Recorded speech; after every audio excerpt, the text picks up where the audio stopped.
All right, court is calling 2021 CR 7498, State of Texas versus Jacqueline C. Sanchez.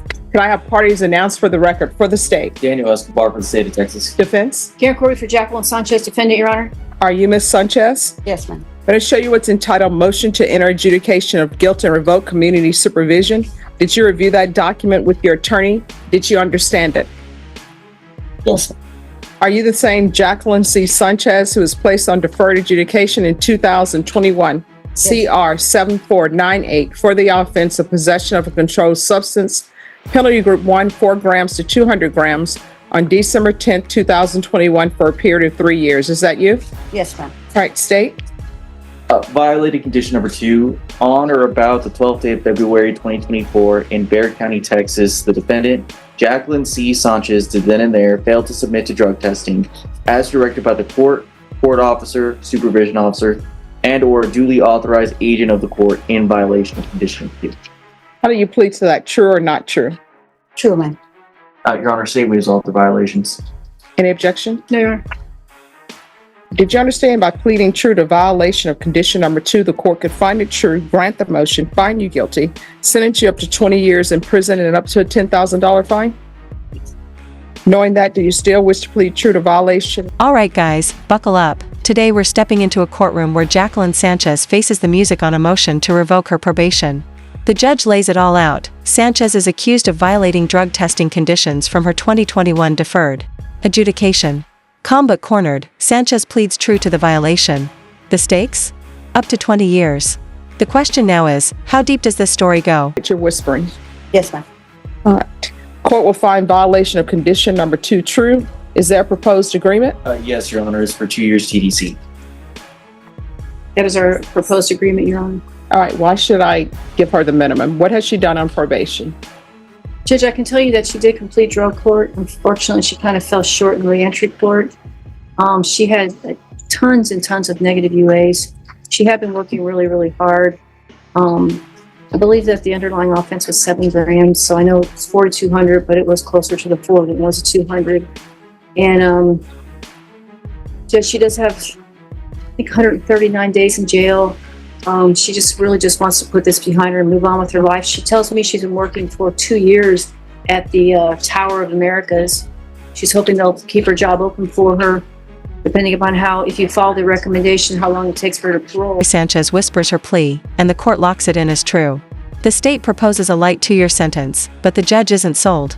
What's Jacqueline really done on probation? Her attorney pushes hard. She completed drug court, held down a steady job, and bought a house.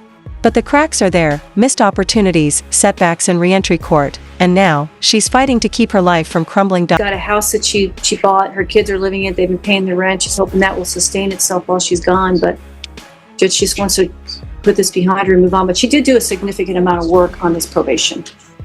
All right, do you want to raise your right hand for me, please? Do you solemnly swear and affirm the testimony you give will be the truth and nothing but the truth, so help you God? Yes. All right, you can lower your hand. State your name for the record. Jacqueline C. Sanchez. All right, why didn't you do well in drug court?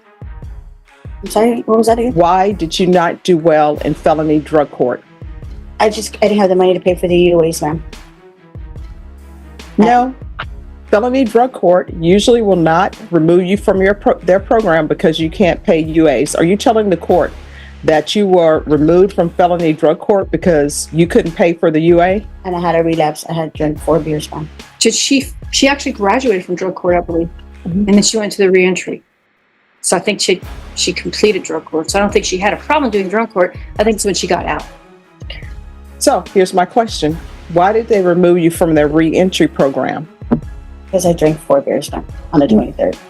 No, usually it's more than that because felony drug court usually understands relapses. Am I wrong in that? Did they not understand that you had a relapse?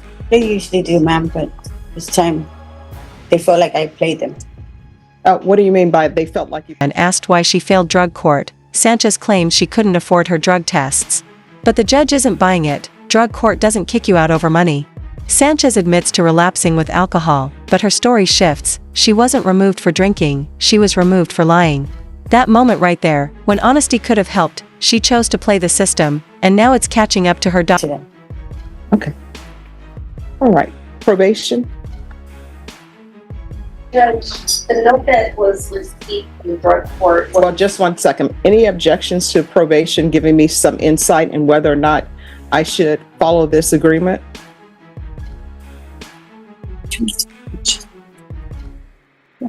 Okay.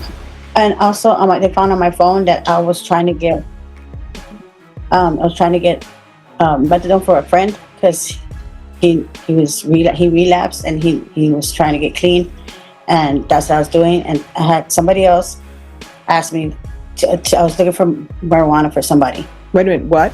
I was looking for marijuana for somebody. They asked me to look for it. They text me if I could find it, and I told them yeah, but I never got to doing that. Oh, so now we're getting to the point. So you were in felony drug court in the reentry program, and you were looking for drugs for other people. Which I think she was looking for methadone and possibly marijuana. She's not, the perfect probationer, but that's what she told me, Judge. I don't think it was in. I made a mistake, Judge. I'm sorry about that. Nope, you made choices. Sanchez drops another bomb. She was texting people about getting methadone and marijuana, drugs, for other people. Whether or not she followed through, those messages shattered her credibility. The judge sees it clear. This isn't just about her recovery, it's about choices.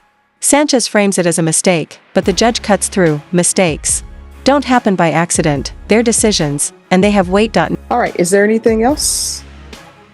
Judge, again, we just ask that you consider the fact that she did spend a lot of time in drug court. She has been straightforward with you, I believe. And ask you to follow the state's recommendation of 2 years TDC. All right, and do you want me to hear from probation or no, counsel? Sure. Yeah. I don't think my client's trying to hide anything, Judge. Okay. Probation? the information that was received from felony drug court was she did finish the program successfully. However, during the aftercare portion,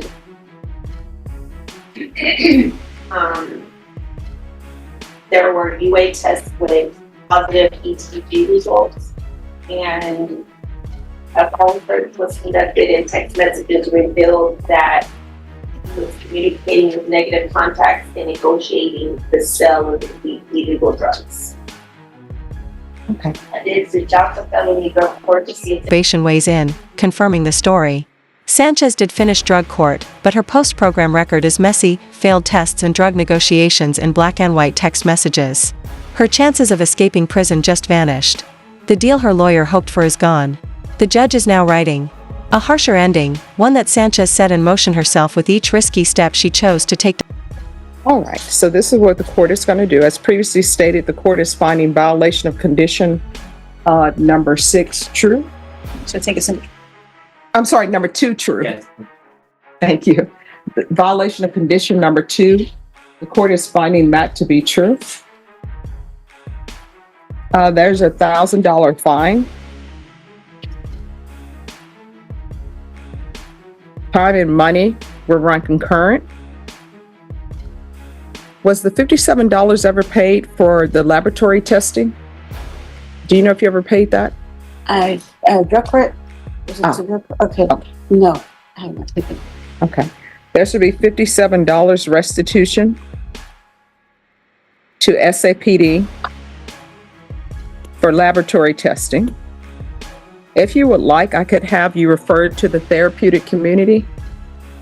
It doesn't increase your time at the prison. It's just something to hopefully help you maintain your sobriety.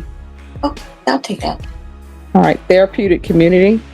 Court's going to sentence you to 6 years in. The judge drops the final hammer, 6 years in prison, not the 2 she hoped for.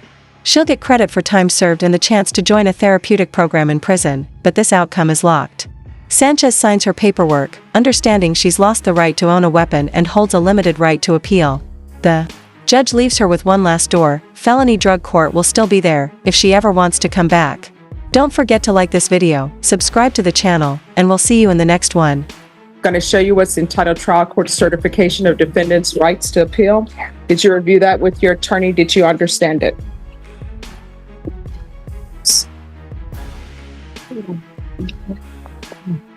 Did you review that with your attorney? Did you understand it?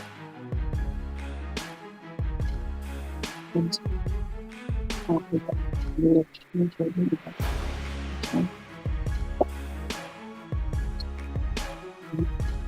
right, did you review that document with your attorney? Did you understand it? I'm just leaving it to me right now. Okay. I explained to you. So you have one of the documents. You understand? All right, did you review that document with your attorney? Did you understand it? Yes. All right. Because this is not, I did not follow your proposed agreement with regards to sentencing. You do have a limited right to appeal. That right to appeal is as it relates to the allegations in the motion, not the fact that you are on deferred adjudication.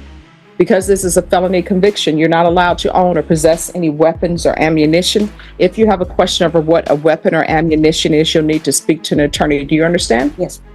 All right, we can go off the record. Good luck to you. Even though you're going to the prison, if you get out of prison and you need help, you feel as though that's not being addressed, so you don't know who to contact, felony drug court is always available, okay?